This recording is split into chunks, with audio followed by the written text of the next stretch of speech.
போரின் நடுவிலே 234 தொகுதியிலும் விஜயினுடைய தாவேகா தோல்வி அடைகிறது. தலைவர் மாறிலே கூட்டம் சேர்த்துட்டா அது ஓட்டா மாறாது. ஒருவன் பசிக்கன 234 இல்ல 10 கூட முடியாது தனியா நின்னா. வேட்டை துவங்குது உங்களுடைய அடுத்த படத்திற்காக காத்துக்கிட்டு இருக்கிறேங்க விஜய். நரிகள் கூட்டமோ அரசியல் அப்படியே முதல்வராயிட்டு வழியில் கிடக்குது. சினிமாக்கார வந்தா ஜெயிச்சான் அப்படிங்கிற வரலாறு கடைசியா எம்ஜிஆருக்கு மட்டும் தான் இருக்கும். நீங்க எழுதி வச்சுக்கோ. குருதியாட்டமோ காட்டு நடக்குது.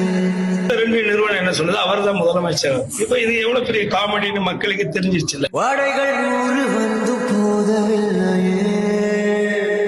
உன் பேரையே முழுசா உன்னால சொல்ல முடியாது. சொன்னா பாதி பேர் ஓட்டு போட மாட்டான். சி ஜோசப் விஜய் எனும் நான்